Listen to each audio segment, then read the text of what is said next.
This is VIMP, the Very Important Movie Podcast with Sean, Darian, and Jaden. I'm Sean. I'm Jaden. I'm Darian. And I'm producer Eli. This is another completely unnecessary movie podcast about very necessary movies. But instead of three middle-aged white guys, it's just one, forcing his daughters to watch every movie in the Criterion Collection before he dies. Hi, guys. How's it been? It's been a while. Hi. It's been. Where are you at today? Are you at home? In your closet? Me? Yeah.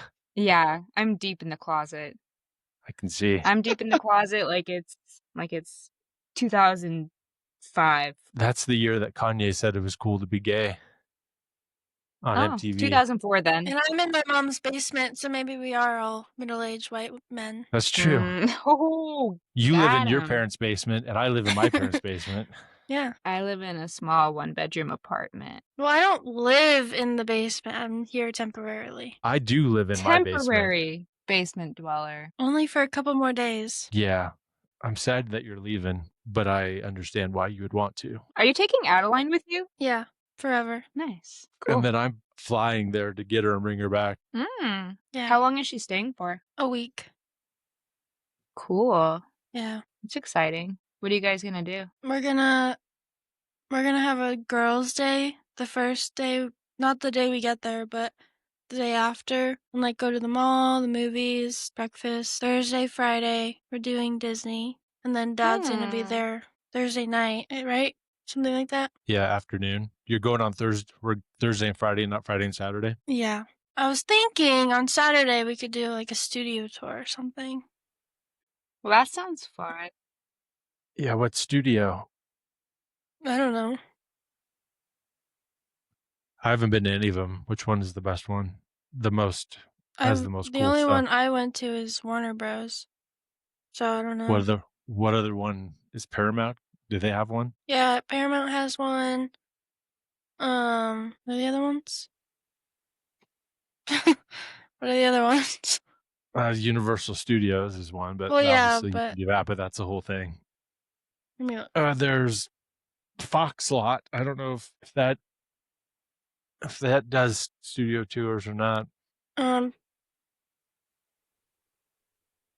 Sony. That's the one that's like right by your house, by your apartment is the Fox Studios, right? Like just down the street? I'm not sure. I mean, they're all pretty close, but Paramount you do live is on close. Hollywood Boulevard, so yeah. Paramount is close. Sounds by the mall. No, that's by like Larchmont area. I'm pretty sure, right? But also Sony has one, but that's like Culver City. Yeah, I hear that one's hard to get to from where you live. It's not that bad. People on podcasts I listen to, whenever they have to go to the Sony lot, they're always complaining about having to go to the Sony lot, and they all live in your general area. Yeah. I guess that one's hard to get to. Well, okay. Let's dive into what this podcast is about today. So I think we should go through the scenes. Let's do it. Opening shot. It's the Utah. It's black and white. And then what is probably, I would say, a shitty song is playing. And it starts to turn to color. And to be honest with you, that whole opening sequence is shit. I think it sucks. The song sucks. The fade from black and white to color sucks. But it doesn't really ruin anything. I didn't like the way it doesn't sit well with me, the way that it opens. I didn't like it. What do you think? I'm sorry. I mean, who really cares? It's an establishing shot, but it just felt unnecessary. And I didn't really care for it. I feel like I remember the opening feeling weird, but I can't even really remember what it was.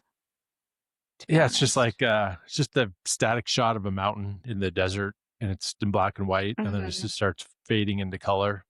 Yeah. It doesn't really add anything.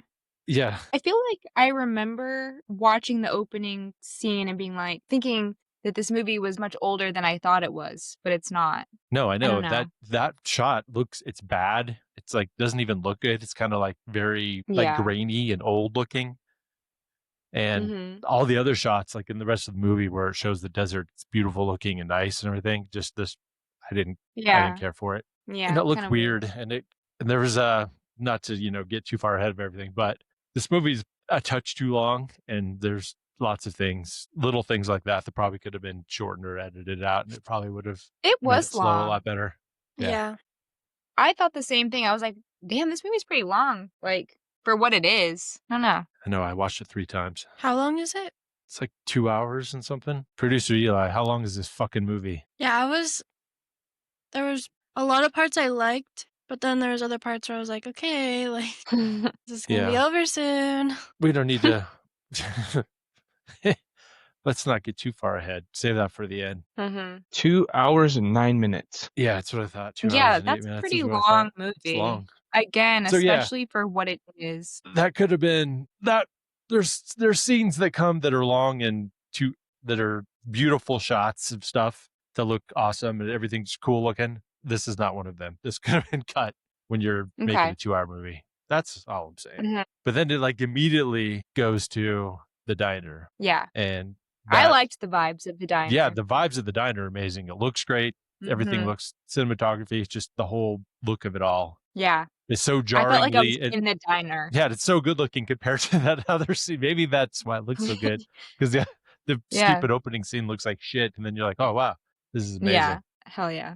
No, I liked that. I love how it immediately gets into like the comedy. You kind of get the idea of what it's going to be when she's talking to those 2 teen girls about how smoking will make you lose your sex drive. Then it just immediately cuts to her lighting a cigarette on the phone. Oh, yeah. Yep. I like it. I like their whole thing. Too. I liked the way it's set up. I was kind of like, okay, this is going to be good. The intro, I was like, I don't know about this. But then the diner came. I was like, okay, I see the vision. Yeah, it made me excited to watch the movie. Yeah. Do you want to hear the setup of how we watched this movie, Darian? Yeah. The 3 of us watched it in my basement, and you haven't been there, but I have a dual reclining, like powered recliner with a cup holder type seat, and I sat in my desk chair right behind them while they sat in there. Eli wasn't there. It was Adeline, and she fell asleep halfway through. Was it Adeline? Yeah, I remember Eli didn't come over. I always get those 2 mixed up. I just remember I had to sit They behind. look exactly alike. Oh, I'm conflating it with when we watched Babylon. That's what I'm thinking. Yeah. That's why we watched Babylon in the same style. But yeah, well, I'm jealous that you guys watched it together. Yeah. Yeah, well, that's fun. Those days are over. It was a one-time thing until we, all moved to LA and start our studio. Right, of course. So she is lighting up a dart to call Thelma to coordinate. As you do. Yeah, well, God, this movie makes me miss smoking so much. It's so cool. It's just so cool. I mean, it just is. There's no denying that it's cool. That's why everybody did it, and it feels good, and it makes you feel good, and it's awesome until it doesn't. Random, but like today I had a patient, and she was telling me how she smoked for 30 years, and she quit in November, and she said, a month after I quit, I got into this really, really bad car accident. Like, it was super traumatizing, and I literally said, without thinking, I was like, the way I would pick up smoking again. Why would I say that? Why would I say that to her? Everyone does quit smoking. Everyone in LA smokes now too, again. Yeah, smoking is back. I mean, I'm not going to do it, but smoking is popular again with young people. So fucking back. I saw a girl, she's a famous YouTuber, and she had her birthday party like a week ago, and she had a whole tray when you walk into her party just full of like packs of cigarettes.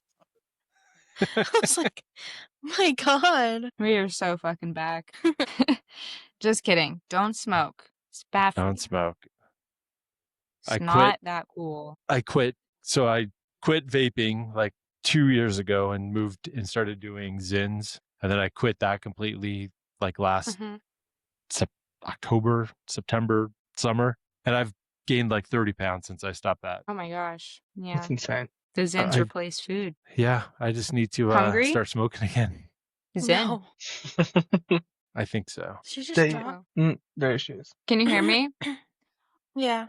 I keep losing connection, and it's like I'll say something, and it's just dead silence, and I'm like, do you guys not think I'm funny? No, you keep cutting out. I didn't hear what you said I didn't hear why she said that she would start smoking again. I missed the whole thing that you said. She got okay. I was like, what? because she got into a really bad car accident. Oh, And she said yeah, it I was didn't hear that at all. traumatizing. Like a month after she quit smoking after 30 years. And I said, the way I would pick up smoking again. Oh. Yeah. And she was just like, anyway. I was like, but good for you. Good for you. Oh my god. We were all trying to play it off like we knew what you were talking about. Okay, I was like, Yeah. am I I'm like, now I feel bad. Like, now I'm embarrassed. I thought it Like, was should I not me. have said So that? I was like, I'm not gonna. I thought I was the only one. I thought it was me too. So I didn't want to say anything. Okay. But no, yeah, no, Okay. it's you, Darren. I feel so much It's better. on your end. Okay. That's not good. Maybe it's because I'm deep in the closet right now. I think it is. It's because you're so closeted that the Wi-Fi can't even find you. But okay, so but we're not zinning anymore. That's good. We're not. Yeah, I no. feel like vaping is worse than smoking, honestly. You know, it might be. You know, I felt fine. Like when I smoked, I would get sick all the time and get sore throats, and it was generally felt like shit. Yeah. So, and when I vaped, never had any issues. Like when I was running like 5 miles every day, I was vaping while on the treadmill. It was fine. That's actually so crazy. Yeah, like I had no ill effects from vaping whatsoever. Like it didn't affect me one way or the other. Like I wasn't like coughing or out of breath. It wasn't bad. But I'm like the long-term effects of the metals and who knows what's going to be in here. Like heating up metal and inhaling like the coils and the metal shit that's in there. That's So I'm like, that's why. And all like the and then juice That's stuff. why I switched to the Zyn, and then I just said, well, I'm just done. So I quit completely. Nice. But yeah, now I'm turning a big fat piece of shit. You look so Please. normal. Like, I was gonna tell you the other day, I was like, just stay exactly how you are right now. Like, you look great right now. You're not too skinny, and you're not skinny. Like, you're just normal. You look so normal. In the best way possible. That's what everyone wants to hear. You look normal. I don't want to. Like, you don't look underweight, is what I'm saying. It's giving normalcy. I You don't look want to great. be giving. I don't want to have to buy all new clothes. But you That aren't does buying suck. new clothes. I hate that. My weight I've- fluctuates so much that I'm like, I can't get rid of clothes. I just have double clothes. I'll be back to that in a few months. It'll be fine. Basically, yeah. Yeah. I have- can't get rid of this because we know we'll be back. I have a whole stack of 32 wasted jeans that I can't fit into anymore, and it's infuriating. I don't know what that means. That's the just waist. so we're clear. Is that big? That's Is that Eli's small? size, 32. That's what? Yeah, that's what That's I was. too small for you. No, Yeah. no, Okay. no. Anyways, back to the movie. Yeah, back to the fucking movie. So anyway, Thelma's fucking stupid as shit, and I love her, but she's so God, She dumb. drove me pissed off crazy. so bad. And it made me feel But- so Yeah. guilty the whole time. I'm like, am I a bad feminist because I hate No. her? No, That's the whole point. seriously. But that's the whole point. I'm like, am I is- victim blaming right now? Yeah, exactly. Well, but I was like, I can't. I just can't. No, because the way that Louise literally was like, yeah, bitch, you were all over that man. Like, no one's Yeah. going to believe us. I was kind of like, she's got a point. Yeah, but she's just being realistic. She's not victim blaming as victim explaining that they're victim both going to get explaining. fucked. No, I'm just Because- kidding. I stand Louise. Or wait, no, I stand Thelma. But I did write down Louise out here victim blaming. Yeah. Did you read the Vanity Fair article that I sent? Skim it, peruse it. No. I didn't think you would. Wait, So what? that's why. Darian, did you look at the article I sent, the Vanity Fair article? I did, yeah, I did. It was the longest article I've ever seen. I didn't read it all. But I read Okay, half did of it. Did you get to the part about, and I knew this because I'm old, but there was the Anita Hill, Clarence Thomas hearings. Did you guys ever learn about that or know about that at all whatsoever? No. So it was Clarence Thomas was being nominated for the Supreme Court. So they were doing hearings, like the hearings to Congress does the hearings of whether or not they're going to confirm him as going into the Supreme Court. And Anita Hill was a staffer of his that claimed that she was sexually harassed by him, like a whole bunch, and testified. It was like nationwide, huge news. He was like putting pubic hairs on her drinks and like just crazy shit. I don't remember all the details, but basically Men do the weirdest shit. no one believed her and they slut shamed her and he got confirmed and he's a piece of shit and has been forever. But this is movie came out right when that was happening. There was just a whole bunch of stuff about like that was huge just in the zeitgeist of women, like women who got raped were asking for, like, what were they wearing, what were they doing, were they drinking? That was just really big in the zeitgeist, which is what made this movie like came right at the exact right time. It was right around just about the right stuff Yeah. to be a big deal, because it's what made it hit so hard. And it was written by a woman, directed by a man, but written by a woman. Did you guys get to that part about Hate that. how it's basically it's her and her best friend, like she modeled Yeah. it after? That's pretty cool. Mm-hmm. Yeah, that is cool. I like it because it does work. The dynamics, it works well. I don't want to like go too far forward because we're kind of trying to break it down as it goes along. With the victim blaming stuff, I did think when that was happening in the movie, I was kind of like, well, you can tell that it's of its time because of that kind of mentality of it. But it does like Thelma does go on to do some things that are just so stupid that you're just like, what did you think was going to happen? You know what I mean? Not with that scene, but just things down the line. And I'll point them out as we get closer to those scenes. But yeah, I don't know. No, she definitely is such a stupid bitch, but it's Like kind of, some of it was so predictable. I was just like, how did you not? Okay. I We'll mean, get it there. is all We'll get in there. service in the turn, but it is pretty cartoonish, but I think it's on purpose. It's supposed to be that way, but It is it's, cartoonish it was a different because time. yeah. So, okay, let's talk about Thelma's husband, Ron. Yep. Shooter McGavin. He is so like comedically terrible. It's like cartoonish. Yeah. It was supposed to be a comedy. This is a comedy. Like they went back and made it a comedy, like added stuff in, because it was serious. The original script was serious. And they basically said, like, go add some levity to it. It's too serious. So like all this stuff that like Thelma's stupidity over the top and Daryl's the name, being so shitty is Daryl. Yeah, sorry. I wrote Ron. I don't know why I wrote Ron. But yeah, him being so over the top it's just all the jokes and everything are all added in to add some levity to the whole thing. So it was completely intentional. Yeah. I could tell it was intentional because it was just so over the top and silly. Like, I don't know. Just some of his lines when he was like pulling out of the driveway to go to work and he was like stepping over those guys that were working in the yard. And he's like, get out of here by 5. No, 3. He's just got small dick energy. He's got a 3.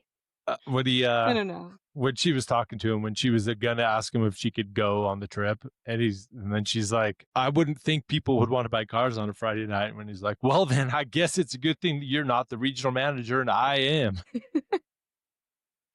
Yeah, it's just like comedically like such an asshole. It was funny. I enjoyed. Have you guys seen Happy Gilmore ever in your lives? Do you remember him being in that? He's the villain in Happy Gilmore, Shooter McGavin. Oh, yeah. No, the only thing I remember him from is being in a Disney Channel movie. And he was also an asshole in that, I'm pretty sure. Well, this is like basically his first movie that he was ever in. So I think it was, he kind of got typecast as being an asshole. And then, you know what it reminds me of? And this is very niche. So if you don't get it, it's okay. But you know in How I Met Your Mother, when that guy makes that movie, The Wedding Bride, and it's like making fun of Ted, and it's like, no, okay. I don't remember. It's very niche. I watched all of that show, but it was as it was on. It's so long, a long time ago.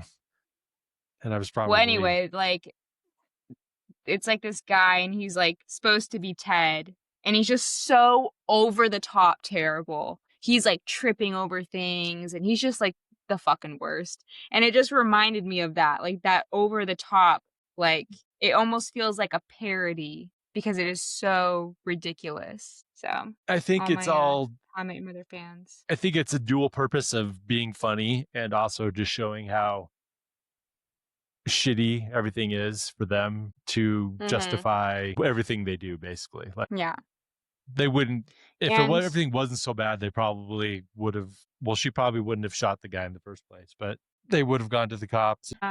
yeah, I wrote down here, and I want this to be known, that I do support women's rights and wrongs. So I support everything they did in this movie. I don't think they did a thing wrong. Neither do I. And that's all I'm going to say. Well, let's rewind a touch Okay. to before. So they're getting ready. Like this basically is a whole montage.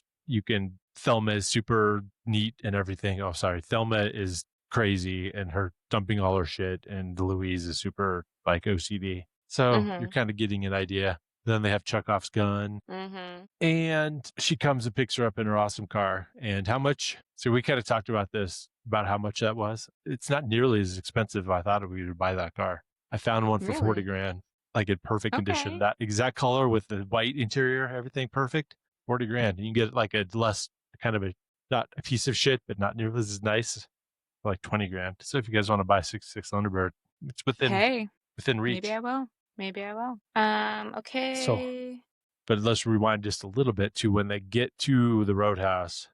What would you do there? Like, would you have gone to the Roadhouse? Would you have caved and gone? I kind of feel like Darren would be the one who wanted to go, and Jaden would not want to go. Yeah. I was going to say, I am definitely Louise in this. Yes. Yeah, I'm definitely Thelma. Yeah. I'm like, we're going to go fishing for a weekend? Ugh, no, let's go to the Roadhouse. Like, come on. I did think that was really weird. Like, why are these two girls going away on like a fishing getaway? Like, you know, I thought that was, I know it was supposed to be, it was like their boss's cabin that like they were getting divorced or something. So she was like, oh yeah, they're letting everyone use the cabin. Yeah, the boss was losing the cabin in the divorce, so he's letting every friend use it before he loses it in the divorce. Yeah, but it was just like, I don't know. I think it's more of just I think if they would have gone there, I don't think they would have actually fished. They just were going to go like hang out and drink and hang out at a cabin is what I think. Yeah. I don't think fishing was it was just getting away from their shitty lives. Yeah. For a free vacation to a nice cabin. Why not, you know? Yeah. It's like a free Airbnb. Yeah. Okay. It also seems like Louise is going through a breakup or something, so maybe that also. Yeah, I was a little confused about her situationship. I think I don't know if it was ever clear. Her and Jimmy were an on again, off again type situation, and he's a musician on the road. And you can not to get ahead of it, but there's that. I think she wanted to get married to him, like to be more serious, and he was the one that was not, because he's on the road and doesn't want to be tied down to anyone. So I think that's kind of what they're indicating with everything. Okay. All right. So they get to the Roadhouse, and Louise is surprised because Thelma orders a wild turkey straight up with a Coke back, which, by the way, is exactly what I would order at the Roadhouse. No shit, really? Yeah, really, like literally. So clearly, Thelma is excited to get away from Daryl or whatever, Ron Daryl. Daryl is definitely the husband, not Ron. Whoever the fuck Ron is, I don't know. Probably bullshit. Yeah. And Louise gets a margarita with Jose Cuervo on the side, which is also crazy. That's a lot of fucking tequila right there. That's a lot. She's also going through it. So, and then we have the piece of shit rapist man who comes over. Can we say the R word? Is that allowed? He's by whom? Who's not allowing it? Society, or like, are you saying specifically? I don't know. Maybe on YouTube we might have to beep it out. I don't know. Yeah, I feel like not on. If this gets posted somewhere, you might have to beep it out. I mean, we're not calling anyone. It's not real life. We're talking about a movie. It's Harlan. Harlan Puckett, the rapist. Are we going to have to say unalive? Because I'm not saying that. Fuck, I was going to say that. I'm not saying that. I refuse. Okay, you have to say unalived and you have to say graped. Yeah. Fine. The grapist. So yeah, there's a pretty shitty rape scene that is never fun that to was watch. hard to watch. That was hard to watch. It's very kind well of shot. Shocking how that movie could have been made and set as today, and it would feel exactly the same as it is today. Like the way he was talking, everything. Yeah, is the Except same. back Yeah. then, he would have got away with it even more. Not that people aren't getting I away with it mean, now. only because there was no cameras. That's probably the only difference. Yeah. But the waitress was a girl's girl, for Oh, sure. yeah, I liked her. Because when the cops were like, oh, those girls are nice, she's like, He deserved no. it. And he deserved it also. And they would never. I know them personally. They weren't the type. They weren't the type They to do weren't the that. type. They would Honestly- never. Honestly, I thought it would happen sooner. Yeah, it was definitely somebody's husband or wife or his wife. I'm just sad it wasn't Here me. is But we skipped over. yeah, we skipped over she did say that. what happens right before she shoots him, which I think is a pretty good scene. When Mm-hmm. bitch, I should have gone ahead and fucked her. What did you say? Ugh. Suck my cock. Bang. And shoots him. Yeah, And then I would have shot him too. I like I her. After South Park, nobody can say buddy anymore like this. It sounds stupid, but watch your mouth, buddy. After he's dead, watch your mouth, buddy. All right, pal. Speaking of South Park, I need to watch the new episode because I saw a clip of it and I was just like, I haven't oh my seen the clip God. or anything yet. I tried to watch it last night before I went to bed, and it wasn't on the internet yet. Oh my God. They are like, they're going hard. It's all still like Trump stuff. And yeah, I'm going to watch it. I'm gonna watch it. I'll watch it tomorrow morning after I'm done driving. But did you find it odd and annoying? Like everything they do from here on out. Well, everything she shouldn't have shot him. I don't think she should have shot him. I'm fine. Yeah. I think he deserved it, and I'm glad he's dead. I think she should have shot him in the kneecap, both kneecaps, Yeah. but maybe not killed him. Yeah. I think she should have, but for herself, she shouldn't have. Exactly. But Yeah. like I'm not morally against saying that she shouldn't have shot him, but I don't think she did herself any favors, and she should have tortured him, probably. Yeah, shoot him in the kneecaps. Shot him in is the much dick. better. Shot him in the Yes. dick. Yeah. Because I mean, it's definitely a he said, she said situation as far as there's no evidence one way or the other of proving it one way or the other. And they probably would have gotten in trouble for sure. But they are, they're dead. Spoiler, they die anyway. So, but they, I don't know. I mean, it's a good movie. So I'm glad that she shot him and the whole movie happened, but she probably shouldn't have. Yeah. But I'm glad she did. I think I would have ended up shooting him if I was her, but not like shooting him dead, but I would have shot him in the foot for sure. But I'm almost like, but if you shoot him in the foot, then he knows you shot him, and then you would get in trouble anyway for shooting someone in the foot. Not murder trouble, just shooting in the foot trouble. Yeah. Yeah. I mean, I probably would have crime killed of him. passion. But I wouldn't have killed him. I don't know. I feel like in some situations we should just be looking the other way. You know what I mean? Is anyone gonna miss him? No, really? He's doing it all the time. This isn't his Yeah. first. This is not his first rape. No. He really beat Not the his shit out of her, last. like Yeah, with he the did. slightest bit of pushback of not wanting. It was really, she really just hard to basically watch. like, no, I don't want to have sex with you, and he starts beating the shit out of her. It's not even like it's like 0 to 10, Yeah. like an instant. Yeah, So she it's looked not like his first shit. rodeo. But this Yeah. is the beginning of just the dumbest shit. They just keep making the worst mistakes where they never would have got caught at all if not for the thing that happens immediately after this. Also, how old are they supposed to be? Because they could have been 40, and I could also see them being 21. How old I think are they're they? supposed to be. I think there's a whole. We know how old Thelma is because when they're talking to JD and he asked why she never had kids, she says that they got together when they were 14 and got married when they were 18, and then she says how long they've been married. So I think she's like early 20s or mid 20s, something like that. Yeah, I figured they were like Louise is supposed older to though. be. Okay, I figured they were supposed to be like early to mid 20s, but Well, I think Louise is supposed to be quite a bit older than Thelma. Yeah, there's no way they're in their early 20s. Really? Yeah, I think Thelma is supposed to be mid to late 20s, and Louise is probably in her 30s. Unless she was I don't 40 know. when she filmed this, I think. Which one? Louise? In her 40s, yeah. Susan Sarandon. Yeah, and I think the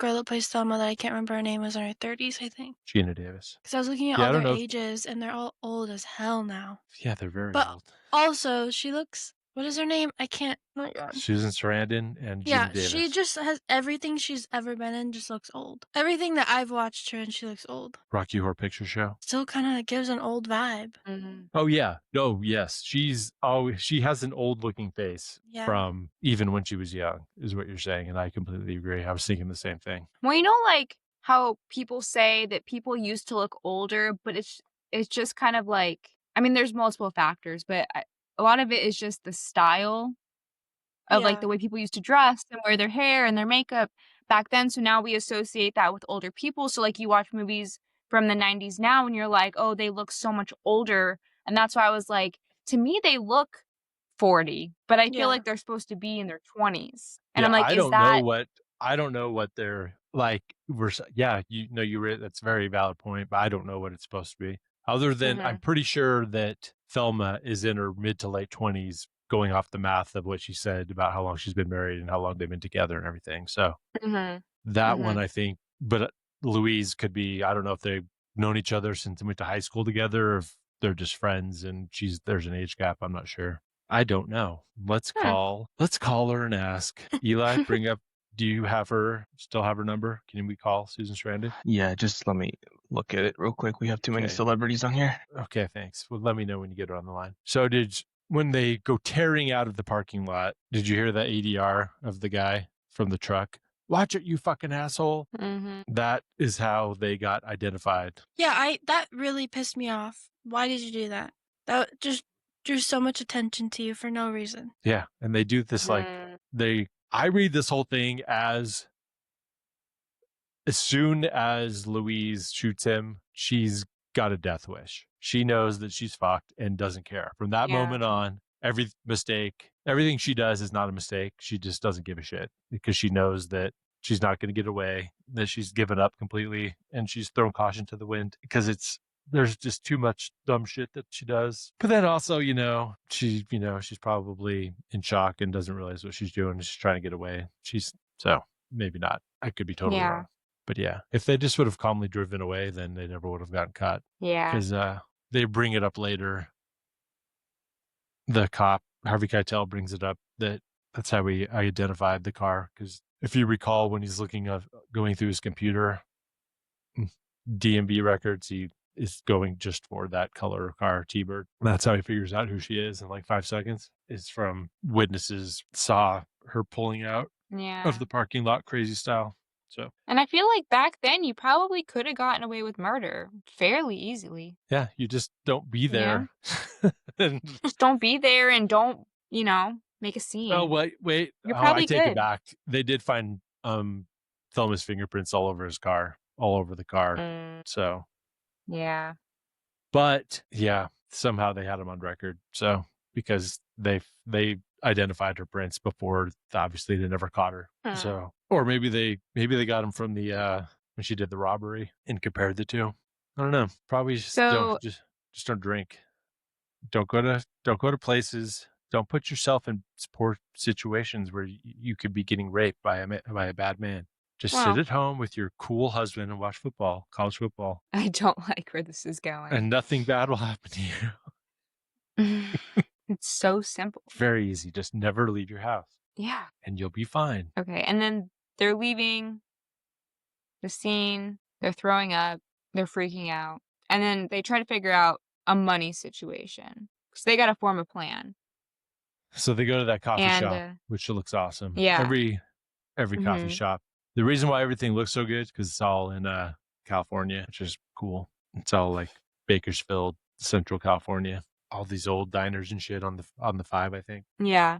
You're just smoking cigarettes, drinking coffee. Yeah. This is some vacation. And then that's when Louise victim blames her. Yeah, she certainly does. But she doesn't. I think it's victim explained. I mean, she does do a little like if you weren't dancing with him. But I think it's like 80% saying we're fucked because that's what everyone's going to say because that's the way the world is. Yeah. And then 20%. Yeah. You should have listened to me and not danced with him. Yeah. Because she was like trying to get him to take off because she realized he was a piece of shit and she wasn't listening. So I Yeah. think it's Oh my gosh, that just reminded me. What did she say to him when they were at that bar? I was like, man, I wish I could say that to a man. He like came up to the table and was like, "What are you two doing?" And Thelma started to be like, "Oh, no, no, no, no." And she's like, "Minding her own business. Why don't you fucking try it?" Or something like that. It was great. I do remember that, but I don't remember what she said. I don't remember the exact quote, but she's like, "We're minding our own business. Why don't you try it sometime?" You should have wrote it down. I know. I know. I'm start writing everything down. Every thought that comes into my head. All right. But so then That's with the money. well, it's them trying to come up with a plan, and it keeps cutting it. That's when it cuts back to Harvey Keitel, Hal, the cop, is talking to the waitress outside. And then this is when Louise tries to call Jimmy, and he doesn't answer, according to my notes. And then she goes to the bathroom, and she sees blood on her face, wipes it off, and Thelma is on the toilet, and she grabs her out of the toilet and says, "We got to go." But she didn't get a hold of Jimmy, so I don't think we solved the mystery. And then all of a sudden it's morning time, and they're driving in the car, and that's when they're trying to figure out the money situation. And she asks Thelma how much money she has, and she very stupidly and dumb shittily gets all her money out, her wads, and Oh my God. it's $61, and then the 20 flies away. Fun. I would have That stopped. shit And I pissed me off. Yeah, I would have gone back and got the $20. That's like a quarter of their money. Yeah. True. Yeah. I said she That was just- infuriatingly dumb, but it's all on purpose. That just shows like how she is, and it's so infuriating to watch the whole time because it's just so like predictable to me. You're just waiting for it to happen, for her to do something stupid. It's like watching a 4-year-old, and you're just but with an adult, you can get mad because they should know better. 4-year-olds don't know better. Yeah. I mean, you can still get mad at them. I mean, you can. 4-year-olds? You can hit them if you want. Speak They're on kids. it. Speak on it. You guys certainly got yelled at a lot for shit that you shouldn't have been getting yelled at about. Sorry about that. So My sorry. We're sorry. bad. Anyway, okay. then they go to a motel. So what happens next? Thelma's panicking. They do some more negotiating about whether they should go to the cops or not. And then she gets in bed. Thelma gets in bed and starts crying like a little baby bitch. And then she finally gets a hold of Jimmy. And you know who this is. Jimmy. Do you guys have any sort of relationship with Michael Madsen? No. I've never met him. No, but have you seen him in any other movies? Do you No, know no, him? I'm kidding. You recognize him? I looked him up. All I'm thinking about is Elvis in my head right now. I know. he I'm just like, reminds me I of was going to Elvis. say, he's busy being an Elvis impersonator. That's his musician job on the road. He's just busy being the fucking coolest guy, one of the coolest guys in all the 90s movies. I mean, it says he was in Once Upon a Time in Hollywood, and I've seen that, but I don't remember him in that. Well, he was in Reservoir Dogs. He's one of the main guys in Reservoir Dogs. Have you seen? I haven't Have you seen that. I've also seen Kill Bill, but I don't remember. He's also in Free Willy. Yeah, true. Oh, Yeah, I haven't seen. Was Free he the Willy. whale? I haven't seen it in so long, I don't remember. He's the guy in the trailer in Kill Bill with the cowboy hat on.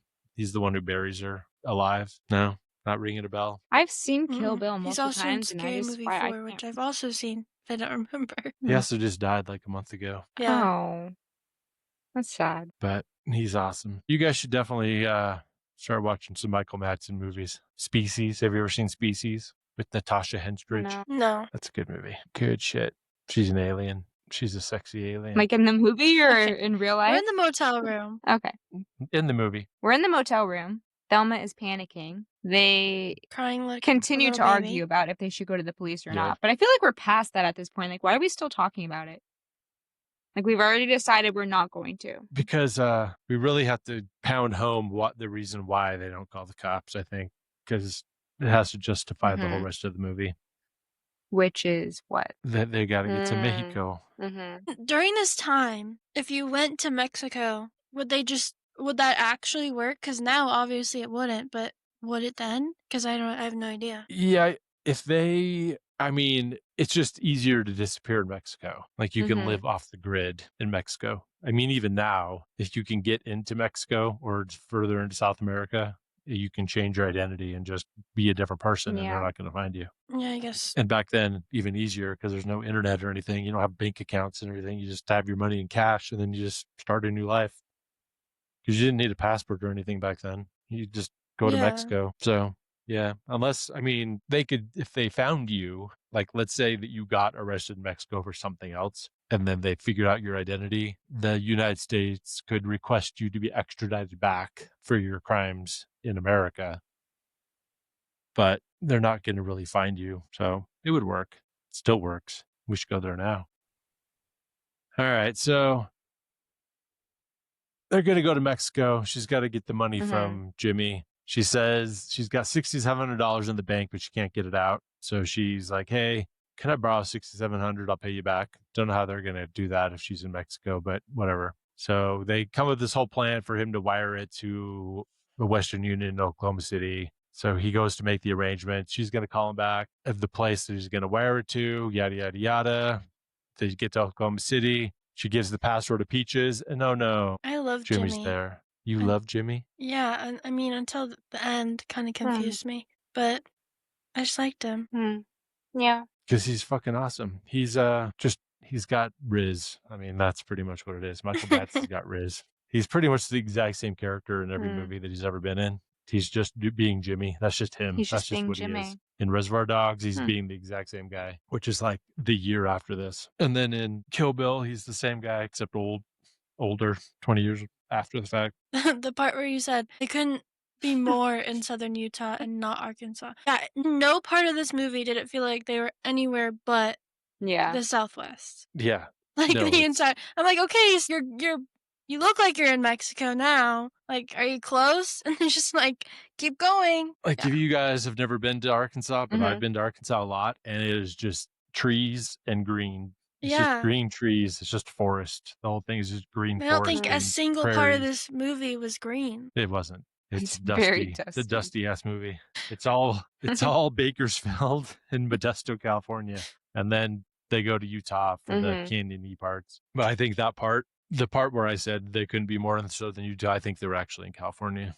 They don't get to Utah till the end, Moab, which is not. I guess theoretically, if you were going to that whole part where you have, she's like, we're in Oklahoma, and the only between us and Mexico is Texas, which is true. But if you were to go around, if you needed to go around Texas to get to Mexico, you would go through New Mexico. Right. Which there's a lot of New I Mexico that looks assumed like it that, was New so Mexico. Yeah. I'll allow it. But I don't understand why she wouldn't go through Texas. Like, I understand something happened. Yeah, I never got if she was not wanting to go there for PTSD reasons, or if she was actually in trouble in Texas, where if she got pulled over in Texas, she would get, if whatever she did, if she did something there that she was in trouble for. I don't know.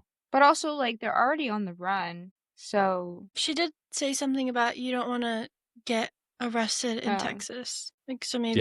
But Yeah, I don't she know. The didn't whole want- thing just seems like yeah. weird. To go all the way around is a lot. They might have made it Yeah. if It they really didn't go is. around. They 100% would have made it. Maybe that's why they had to do that. Because we'd be like, okay, it doesn't take that long. Being kind of dramatic, actually. Yeah. It does take a really long time to Texas drive is across huge. Texas, but going around Texas takes even longer. Yeah. So, and Little Rock to Oklahoma City couldn't be less of a desert, but I digress. I've done it 100 times. No, like 10, but a lot. But nevertheless, they persisted and made their way they got to Oklahoma City. They got the money from Jimmy, but on the way there, who did they meet? We're skipping a very important part. Who do we meet? Brad guys? Who is it? Pitt? Wow. Brad Pitt in his first major motion picture movie role. And we loved it. Thelma loved it too. She at one point was literally acting like a dog over him. Yeah. That She puppy was dog. panting. Did you get to that part in the article about him getting cast? About how Geena Davis picked him out of the four guys when none of the dudes were wanting.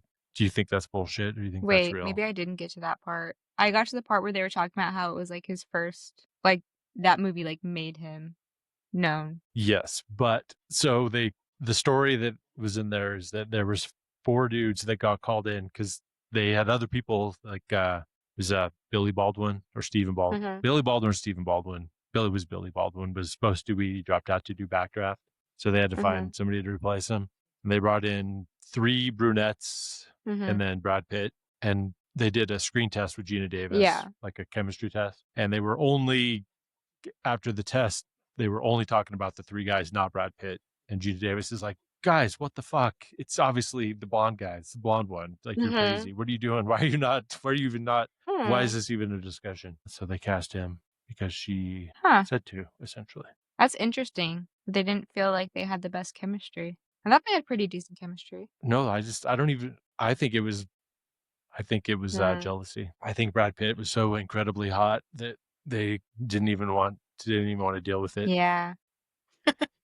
He was so polite. Wow. Until he wasn't. Yeah. But in the beginning, he was so polite. Well, yeah. He's a gentleman. And I love robber. that about him. Yeah. Okay. So she finally calls Daryl and he's watching football. She tries to give him, lie to him and say they're fishing and he's not even paying attention, just being a dick. And then she's like, you're my husband, not my father. Go fuck yourself. And that's right when Brad Pitt is playing with the hose for some reason outside of the phone booth. That part was so weird.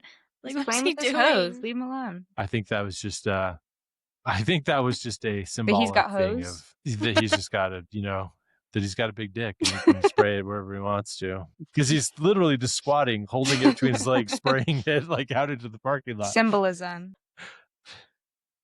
I think it's just a symbolism. metaphor. It's foreshadowing It is a metaphor. for what's to come. It is. He's gonna lay some hope. And pipe. Lots of pipe. No spoilies, though. No spoilies. Why did you write in the note he's being extremely hot and sexy? Because he is. That's what he's doing. That's his job. It's just to be extremely hot and sexy with his hose. He needs to be very enticing. And then it's you. Did you catch when they do that insane backup? Oh to yeah, the that was front of the stores. so awesome. I was like, what the fuck was that about? Like what? Why? Yeah. I hope nobody remembers us, and we should be very inconspicuous. Yeah, I was like, They could have ran over like 5 kids in that time. Like, oh yeah, it was bad.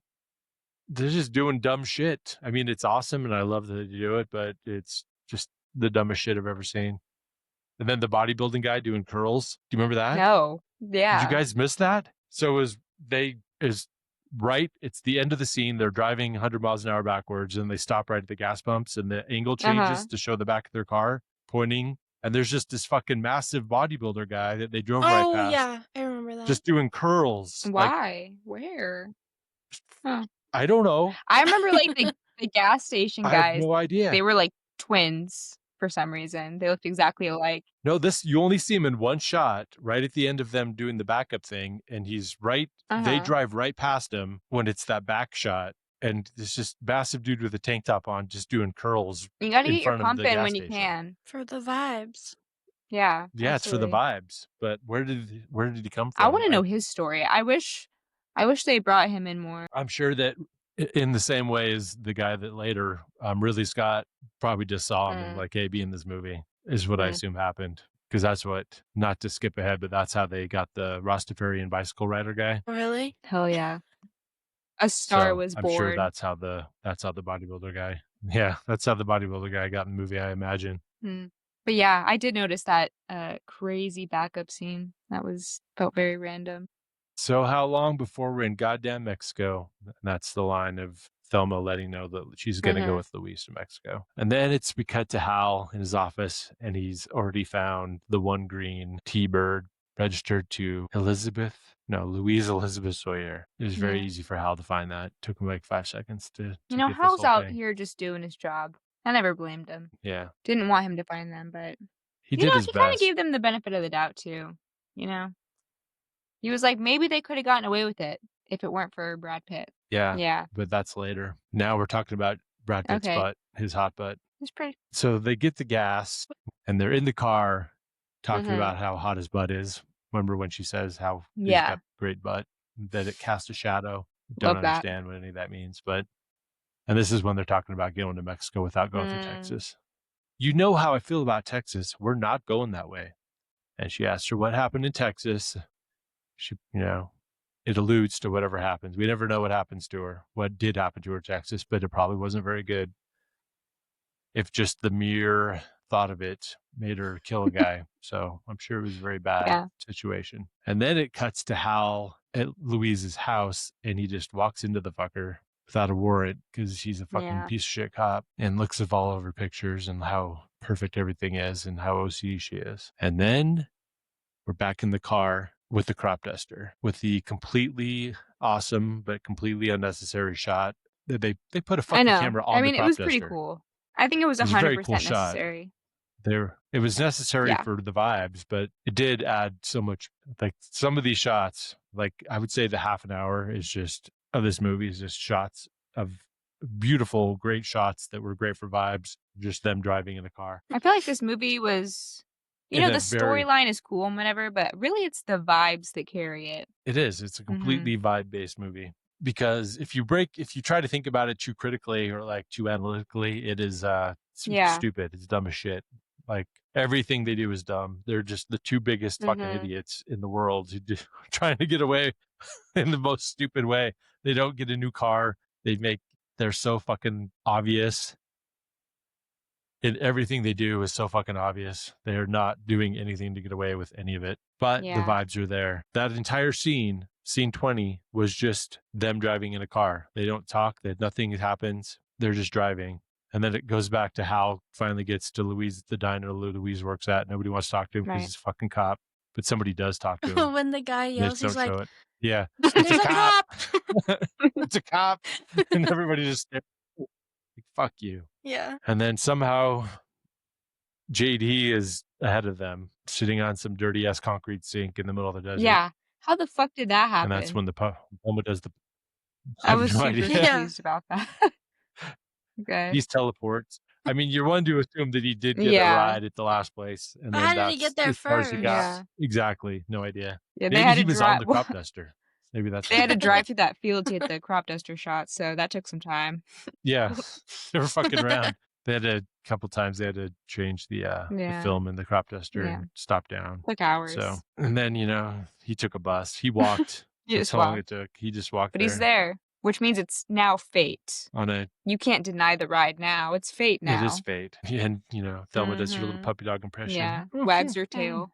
And they pick him up.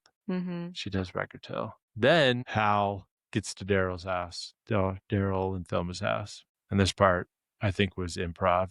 It had to be. When he just starts, Hal's just laughing his ass off. It's like you're standing in your pizza. When he's like, he's like, what? I would say that's probably the third funniest part of the whole movie. Daryl's a fucking buffoon. I love him. Have you guys watched the new Happy Gilmore? Happy Gilmore 2? It's quite atrocious, but he's really good in it. There's parts where it's a very bad movie. It's very stupid, but there were several parts where I laughed very loud. Well, that's enough for me. So maybe I'll watch it. And you've seen the original one, right? Okay. It's worth a watch. It's that's not good, fine. though. Lots of LOLs. I'm just here for the laughs. Just here for the lulls. We're here for the chuckles. And this is the whole conversation where JD asks Thelma why she doesn't have kids. And she says, Daryl doesn't want to. And that he's still juvenile, or he's still in his infantile state or something like that. He's proud of his infantile state. And Louise goes, he's got a lot to be proud of.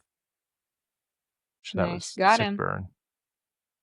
But they got married at 18 after 4 years of going out. And I said, that sounds like Jade and Eli. Right. What time? How long? How old were you when Eli moved in? 17. 16? 17? Yeah. Pretty close. It's been 7.5 years. It's been close, though. Close. Eli's 10-20% better than Daryl. So I don't know. He's not as funny as Daryl, though. True. He's not. Just kidding. I've never seen him standing in pizza, though. If you don't mind me saying so, he sounds like a real asshole. I like that line. JD says. So blunt. And and then they do some more really stupid shit driving where they just cut across the field because you see cops. Yeah, I was like, in a very is obvious this not way. drawing more attention to you?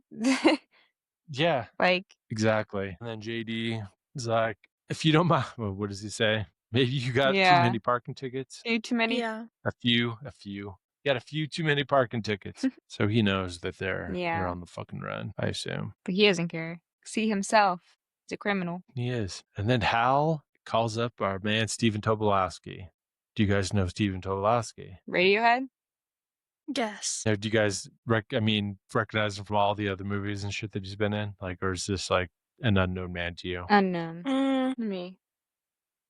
Do you ever watch Yeah. Groundhog Day? Yeah. He's the insurance salesman Ned Ryerson that he runs into Oh, many yes. times. Yes. He's in Glee. I forgot who we were Yeah. talking about for a second. Yeah, he's the creepy Oh, guy in yeah. Glee. Okay. Creepy So guy in Glee. indirectly, I wrote the Radiohead in there. Is Radiohead is named. So Stephen Tobolowsky says in real life that he receives signals from the world and it gets them into his head, like he's a receiver for cosmic information. And he was friends with David Byrne of Talking Heads. And there is David Byrne made a movie. What the fuck's the name of it? Something Texas. No, Strange Stories. Strange Stories? God, whatever. But they reference Radiohead about him, and then Radiohead took that from that movie to their name. That's how they got their name, Radiohead. So indirectly, Radiohead is named after him with the David Byrne step in the middle. You know, the guy in the big giant suit and the Talking Heads. Yeah. It's a beautiful story. That's that story. Thank you so much for sharing that. That's awesome. Yeah, thank you. You're welcome. Didn't know that about the creepy You're guy welcome. from Glee. Yeah, but he's in lots of things. But he's mostly in Glee. But mostly he's in Glee. He's mostly. And that show is haunted. That would be the least the thing. I didn't even know he was in Glee. Because you've never seen it. I watched the first 2 seasons of Glee. Well, Yeah, then, why I did you don't know stop? why you didn't know that. It got repetitive and annoying. It was not It was kinda repetitive. I don't remember why. It was not repetitive. I mean, repetitive in the sense that they sang a lot of songs. Well, that's the whole premise of the show. Yeah, I know. I'm not. He was the old music teacher, and he was also he was definitely very creepy and The way Was he in it from the very beginning? the Huh, way right, that right. I would watch Glee at night and I'd fall asleep watching it and then I'd wake up at like 3 a.m. sweating. It was like Will Schuster singing the thong song. so scary. No wonder you had sleep No. paralysis all the time. Seriously, it was terrifying. I Yeah. don't think that's. I think that's what sleep timers are for, man. I mean, thinking back on it and like if I watch it again, he was also very creepy. He's honestly the worst part. The best part of that whole show was Sue. Yeah. She was the best. Yeah. Yeah, that's what's her face, right? Yeah, I can't think of her name. The teacher, coach. The coach. Mhm. the coach. Yes, what is her name? That's- In It's real gonna drive me life? crazy. Yeah, I can't remember. producer. I Eli, love what is she her name? married herself. Yes. That was my favorite part. Jan? Is it Jan? Jane Lynch. Jane Lynch. Oh, yes. yeah. Jesus Christ. And her tracksuit dress for her wedding. She was just had just the best amazing. burns. So good. She didn't care who you were. Awesome. Half the cast is dead. I mean, it's crazy. Oh, Corey it's like a Monteith cursed show, died in right? 2013. So Why do I remember that like physically affecting me? physically affected me too. I remember going in my room and just crying. It was horrible. Oh fuck. And then Leah Michelle. She probably didn't find out for a God. long time because she can't read. Anyway, back to the movie. Oh yeah, shit! I forgot that this was a That's Glee gonna be our podcast. next spin-off. We should Honestly. do a spin-off where we watch all of Glee. That would be so funny. Hey, we can Yes. definitely do that. Can we just watch really fun, They have to bad be cringy. shows? Yeah. We can definitely do a cringy TV show That would be good. podcast That would be on the really good. Patreon. We should at least finish one of Yeah, these probably. ones first, though. We Yeah. might still have to split this into Yes. 2 because we're only halfway through the movie, Yeah, for sure. which is fine. There's just a lot to say about this one. I know. Okay. We were at like 25. That's when he tells them that they found the print on the car. I don't know if it was the rapist's car, but it was the car he was raping her on. And that Daryl says the gun that he bought her is missing. What? I don't know. That sentence was just jarring, and I laughed awkwardly. I think if I you was would have just- said graping, it wouldn't have been Yeah. as jarring. The prints on the grapist car, but it may not have been the grapist car. It might have just been the car that the grapes happened on.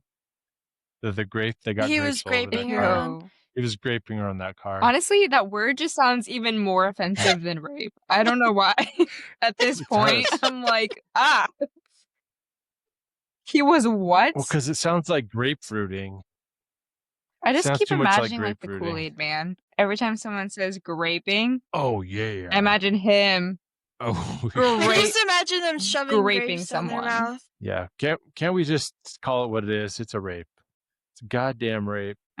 I'm sad now. Oh my, the gun's missing. No. And this is when we get to the Oklahoma City place, and she goes to get the money, and they'll have the money, and then Jimmy's so coolly laying on the Yeah. couch reading the newspaper, It's like, and she "Sup, says, baby?" "Peaches, is hey baby, come on, girl, come on, Peaches, come on, get over here, give Jimmy a little hug, give Where my Jimmy a hug little at? kiss. Oh yeah, where my hug at, bitch? He's so Elvis. Come on." And then they go out. It's raining again, which that does happen in Arkansas. Every time I've been there, it rains. But they're in Oklahoma City, not Arkansas. And then they kick JD out, and he sexily gets in the rain so he can get all wet. And then they drive away.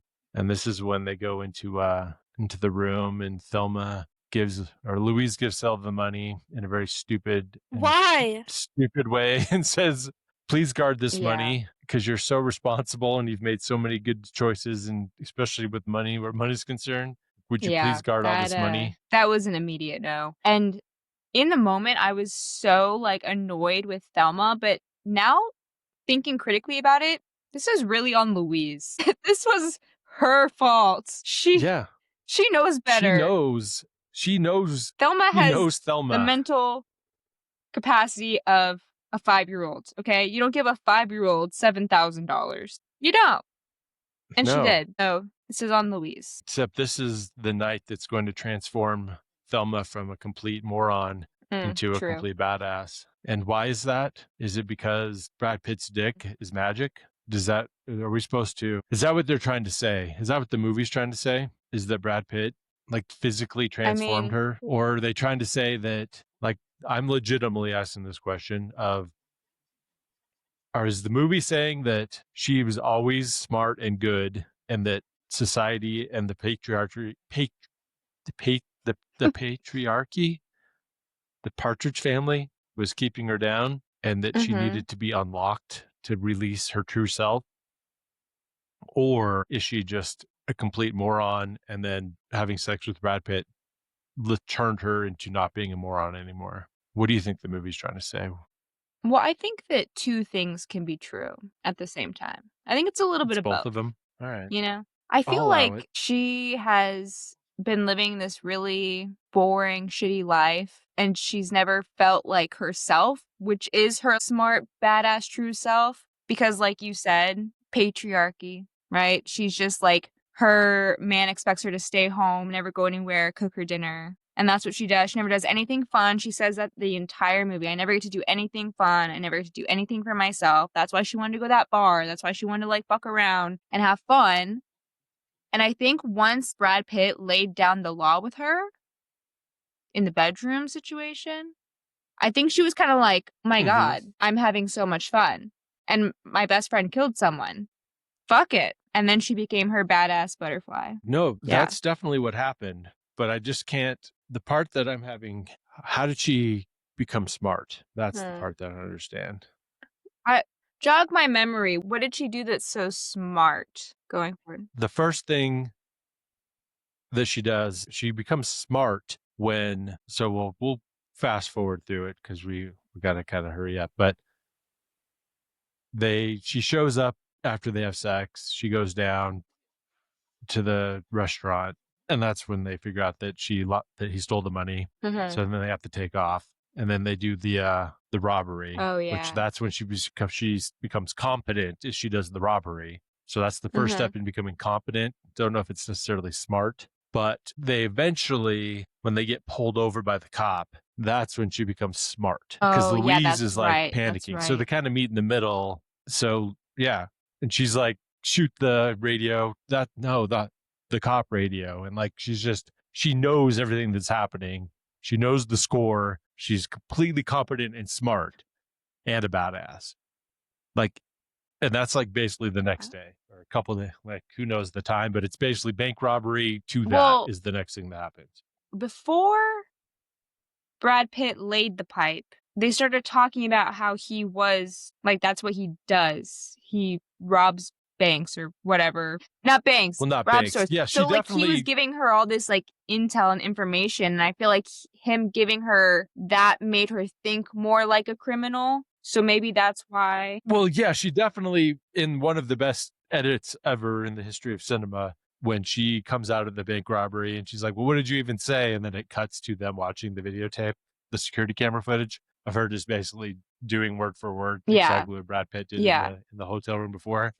Is so awesome and so good, which that isn't necessarily her being smart. That's just her transitioning into being competent.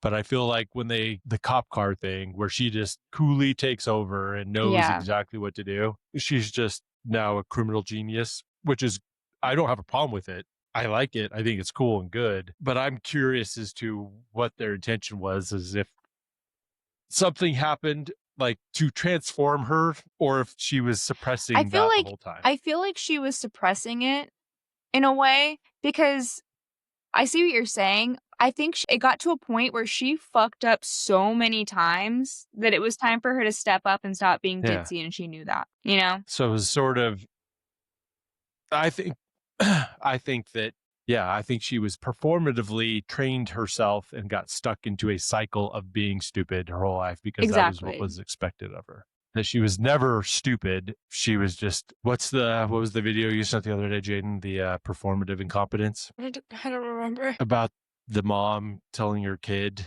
about not putting his shit in the dishwasher. Yeah, weaponized incompetence. Weaponized incompetence. I think she was basically incompetent, but like she never had to be competent. Not even before. realizing. Yeah, like her husband expected her to be incompetent. So she played the role for so long that she became that, but she deep down wasn't that. So she had to break out of that. I think that's what happened. It was her arc, you know? It's her character arc. I mean, it was an arc. I think after losing that money, it was just kind of like, all right, it's now or never. Like, you need to step the fuck up. Because she was just, you know, she wasn't ruining Louise's life because every decision that Louise made was Louise's decision to make. But it was all kind of her fault at the same time. Yeah, they're symbiotically both fucking everything up for themselves. Like either one of them, like everything that she did, like everything that quote unquote Thelma did wrong, Louise could have stopped it at any time. Like she could have just not have gone to the roadhouse. She could have just taken her, not let her dance with the guy. Like she knew all these things were going to happen. She knew better and let them all happen. So, and then everything Thelma did, she could have just not have done, but she did it anyway. So, I don't know if we've skipped past this. This is later or what, but when they call Thelma's husband and Louise is like, if you feel like he knows or anyone's there, hang up. Hang up. I loved that. That was hilarious. He was That's like, the best part hi, of the whole honey. movie. And she was like, he knows. He knows. He knows. Yeah, that was probably the best part of the whole movie. That's scene 45. So we were getting there. We were getting there, yeah. We skipped the proposal. Yeah, we did. The bullshit manipulative proposal. Jimmy proposing to Louise after he fucking throws a little temper tantrum. Yeah, and breaks everything. That's right. He pivots to his love bomb. Yeah. I thought that's what you wanted. That's why I think that she was always trying to get him to settle down, and he didn't do it until the second that she says that she's leaving, and then he tries to get her back with going way over the top with the proposal. Very manipulative. Very Jimmy of him. Back in the car, Thelma smartly wonders if it's safe for them to be driving in the daytime. It's the first, she's getting smart. She's almost completely changed into her badass outlaw self. All she needed was to be eaten out by Brad Pitt, is what I know it says. Jesus Christ. Thelma, don't you litter. What was she going to throw out the window? I don't even remember. But she said, Thelma, don't you litter. And that's when the truck driver with the mud flaps the sexy lady mud flaps. Oh God. And I really want this line: truck drivers are always so nice, best drivers on the road. That's just not true. It's just false. This guy was crazy. I'm in. You see a lot of those? That guy fucking rules. No, there's too many cameras now. You can't do anything. You can't do anything cool and fun anymore. There's a camera right on me with AI. If I flip someone off, it yells at me. It knows that I flipped someone off. Really? Because it has an AI camera with gesture recognition. Yeah. So silly. Can't even do the finger, the tongue through the split finger thing. Just God two damn old it. ladies in a convertible. It's bullshit. That's really tough, buddy. I'm sorry. I know. So they pass him and they don't like Yeah. him. And then it cuts to Jimmy getting home in the rain. More rain. A 5-minute scene of Jimmy walking through the rain just to get home to run into Harvey Keitel. They don't even talk. And then they're in another desert shithole. And Louise is taking a horse bath, another horse bath in an outdoor sink. And then she sees an old man with a shitty hat that she trades all of her jewelry for to get the hat. And not even any money. I don't think she even got money. She traded all that just for her hat. Apparently, it was her giving up her worldly possessions because she doesn't need that bullshit anymore. Yeah. And then she goes back to the horse bath. And that's when they come up with the call Daryl. Okay. But then, well, they don't call him yet. And then this is JD in the police station after getting caught, where he gets the shit kicked out of him by a hat. He gets a hat slap and then tells him everything. And apparently that was improv. And Brad Pitt said that's the most fun he ever had in making a movie ever, is when Harvey Keitel was beating up with the hat. Wow. So, and then they bring Daryl there and JD tells him, I like your wife, and does the humpy motion. Oh yeah. Yeah, I like Daryl that tries part to get too. at him. Yeah, that was pretty fun. That was good. That was good. I wasn't even mad at JD anymore. I was like, yeah, it's fine. No, he shouldn't have sold him out, No, though. I didn't like that at all. I mean, but like is all he said. They might have seemed a little jumpy. I mean, he's not really. No, because he tells Oh. them they're going to Mexico. Oh, He sells them on yeah. that, too. That's how Don't like that. that comes later.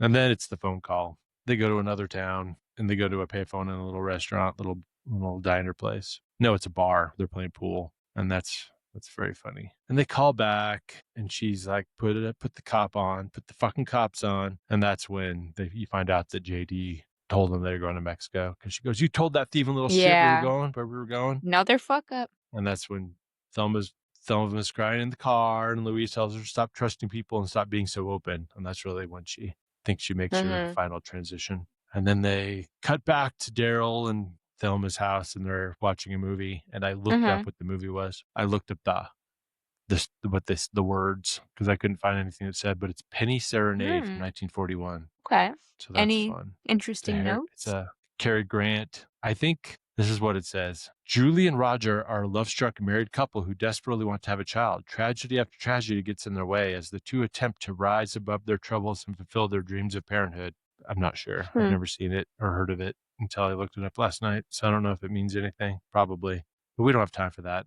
We don't have time to do a deep dive into Penny Serenade's comparable symbolism to this movie. But he goes to change the channel, and everybody turns around and stares at him when he turns it to football and puts it back, which I thought was very funny. And then it's a night driving montage to The Ballad of Lucy Jordan by Marianne Faithfull. That's the song that's playing on this 45-minute long montage that looks awesome, but is so long.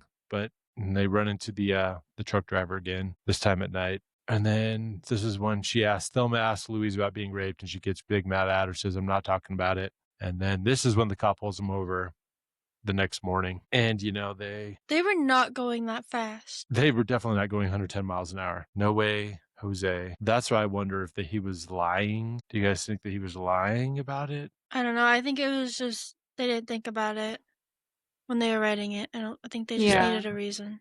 I think so too. Definitely not 110. Definitely. It's weird that he had her get in the car and then get in the front seat. Like, why would you do that? Get in the car. I think it's because he was gonna run her, because he didn't know who she was at that point. She was.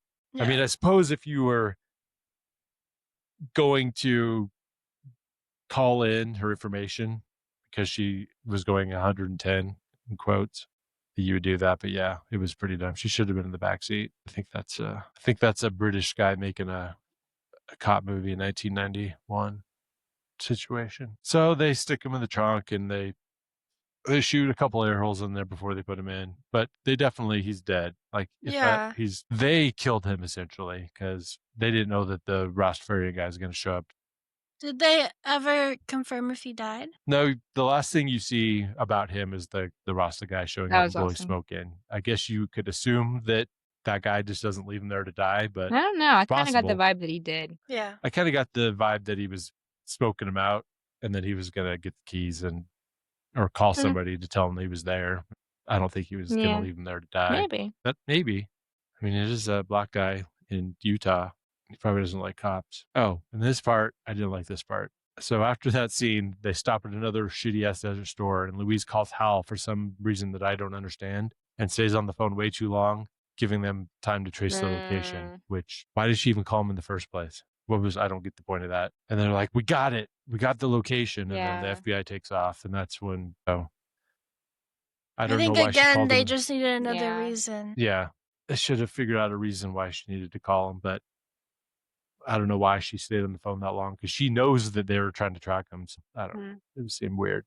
Well, whatever. Because we needed, similarly to this podcast, they needed to get to the ending fast. So the rule of threes happens and the tank driver appears again from nowhere. And then they trick him over with the promise of a threesome. And he's being a sex pest to them, doing la la la la la. You can imagine what that is. You've all seen the movie. La, la, la. And then they pull their guns, call him a piece of shit. He's very not apologetic. And he says, "You women are crazy. I ain't apologizing for shit." So dumb. So dumb. And then he calls him a beaver. Dumb. I hate being called a beaver. Like, is that like a thing? Not that I've heard of. And I was alive then. I thought you just said the other B word, and I was like, oh God, this is going to get you canceled, bro. What B word? What B word? He can't say it. Type it. Type it. I mean, he can say it, but not here. Oh, that B word. I get it. I forget about that one. That's an oldie a goodie. That's an oldie but goodie in the slurs department. So stupid. Thelma's like, I hate being called a beaver. It's like, of course, because no one's ever called Beavers anyone a beaver cute. ever once. It's not that bad. They say you have a beaver. Like vaginas have been called beavers, but you don't call a person a beaver. That's weird. That wasn't a thing. So anyway, they go to blow out his tires, and then he still says, "You bitches from hell." And then another couple of shots in, they blow his truck to shit. And the guy almost died in real life because he was too close to the truck when it blew up. Yeah, he was. It was way bigger explosion than they thought it would be when they blew it up. Wow. And he was way closer to it than everyone else was. Nothing actually happened to him, but he was way too close. It was way bigger explosion than they thought it would be. So he could have died. So when you see him like reacting, that shit's real. Then the Rastafarian guy finds the car and blows the smoke in. And then we have the big chase scene at the end that goes on, which is a pretty good chase scene, pretty good driving. They go under the bridge because they have a convertible. They go under that little bridge in the middle of nowhere, and they think they get away. They're so but then the helicopter shows up, and they're so close, and they almost drive into the Grand Canyon. And then, how did they get all the way to the Grand Canyon? I don't know because it's definitely not the Grand Canyon, but it's giving Grand Canyon. And I don't know if we're to believe that. I don't know if we're supposed to think that they are wrong in thinking that it's the Grand Canyon, or if it's really supposed to be the Grand Canyon. Not sure. I believe that we're meant to believe that it is the actual Grand Canyon. So they So the entire FBI shows up, and they're going to shoot him. And I've heard criticisms of this movie saying that why would there be so much police involved with this in the first place at all? Y'all are bored. I was wondering, because I think that it was implying that it's supposed to be over the top because it's a comment on the patriarchy overreacting to women being out of line, and that anytime women would dare to do anything out of line, that it gets everybody in such a tizzy that they overreact in a huge way. I think that's what they're going for in the movie. But I was curious if you guys even noticed that because of how society is now, where everything is an overreaction with police brutality and everything. I didn't know if you it seemed out of the ordinary to you at all. I just thought it was crazy that there was that many that could get there that quickly in the middle of nowhere. Yeah. But No, I definitely noticed it though. I was like, why the fuck? Like, are y'all bored? Like, why are there helicopters, cops, FBI? I mean, it just didn't seem that serious. But Well, the FBI got involved. That was Stephen Tobolowsky was the FBI because it was crossing state lines. okay, that makes sense. So that was their justification for why the FBI was Yeah, involved in the it just first seemed like place. a lot. But I think it was implying that it was like these. If it was two dudes doing the same thing, that wouldn't be that big of a deal. But it was like all these men are like, holy shit, these women are not conforming. They're They killed a crazy. guy. They did. They're crazy. We got to get the They're entire witches. FBI out there. We're in Because it's 1991 and we're bored as shit because nothing's happening. I did write down that I liked the shot with all the cops. I felt like it was shot well. Yeah, when that helicopter shot or the shot of the helicopter coming out of the Pretty canyon cool. was fucking awesome. All right, so all the cops are surrounding them. There's nowhere for them to go. There's nowhere for them to hide. There's like 50 cops. Let's just keep going. Let's just keep going. You sure? Hit it. I don't Famous. I don't know why, but this ending reminded me of the ending of Grease. I think it's not, I don't think, like they specifically said, it's basically they have felt freedom for the first time in their lives and they're not going to be arrested. They're not going to be put back in chains again. So they'd rather die than go back to the way things were. A lot of people in Letterboxd were saying, because they kiss at the end, being like, talking about how they're lesbians, and I just didn't feel like that. No. Did you see my note? No, Just what'd you say? friendship. I said, big old kiss, the kiss of friendship, not lesbianship. Was I watching the PG version? I did not see them kiss. Was it a long kiss? It was just like a kiss on the lips that friends would do. And then she floors it and they drive off the cliff. So it's right after they say, hit it. And then they do the kiss and then they hold hands and then they you drive off really the cliff. shouldn't die without having one lesbian experience, in my opinion. So It's true. I'm never going to be able to have that unless it's Brad Pitt. Anyway, good movie. I liked it overall. I liked it. I enjoyed. I liked it. Did you like the montage recap of the entire movie? Real Loved fast it. over the credits. I don't remember that feel part. like, yeah, as soon as they go off the cliff where it pauses, with the car in midair, it cuts to a montage of the entire movie, which was sweet. It goes. That's how I want to go. I want to drive off a cliff. I don't. When I'm they had a bunch of one of the cars accidentally rolled off the cliff on accident before when they weren't ready for it to go. Apparently, that was in that article. Waste of a whole car. It sounds like a lot of people could have. This is the good old days when just everyone was very unsafe and everyone was dying. All right, what would you rate the movie? I gave it a 4. 4 stars is what I gave it on my Letterboxd review. Okay. Because I think the parts that are stupid are intentionally supposed to be stupid. Like anything that you think is stupid, I think it's supposed to be there. Other than the one phone call. The one phone call that gave them the tracking, where she stayed long enough for them to track him. I think that part, there should have been something there that justified why she needed to call. That was my only issue. But everything else, I think, is part of the character arc. Yeah. Any problems of stupidity is intentional. What about you, Jaden? I'm like stuck between a 3.5 and a 4. Because I don't know if I just want to like it because it's so popular and like iconic, and also makes me feel guilty if I don't like it, or if I actually did like it. I don't know. Because there's a lot of points where I was like, oh my god, please, I just want it to be over. But a lot of parts I did like, so I don't know. Yeah. I think you should watch it 2 or 3 more times and see. 2 or 3 more times. I'll watch it in 2 times speed. Yeah. I feel the same exact way. I was like, do I want to do a 3.5 or a 4? Because like there were a lot of moments in the movie that I thought were super cool. Like I said, I feel like this movie is really about vibes. But as far as like the story goes and just like the overall movie, I feel like if this movie didn't exist, I'd be okay. You know? Yeah. I think that it was because I was confused. I was like, why is this so popular? But I think it's just because of the story during that Mm-hmm. time was so Yeah, not heard that's a good of, point. Mm-hmm. I guess. Yeah, I didn't watch this when it came out because I was 15-ish when it came out, and it seemed like a chick flick movie to me, so I didn't Yeah. watch it. And then but it quickly became like ubiquitous. God, I can't say words anymore. Like you basically knew how it ended. Like within 6 months, it got spoiled. The ending, like just it was in it was in everything. Like it was in Seinfeld. Like there's a whole Seinfeld episode where they are going to run out of gas before they get there, and like they hold hands and they're like, "Well, we're not going to stop at the gas station. We're going to go for it. Hit it."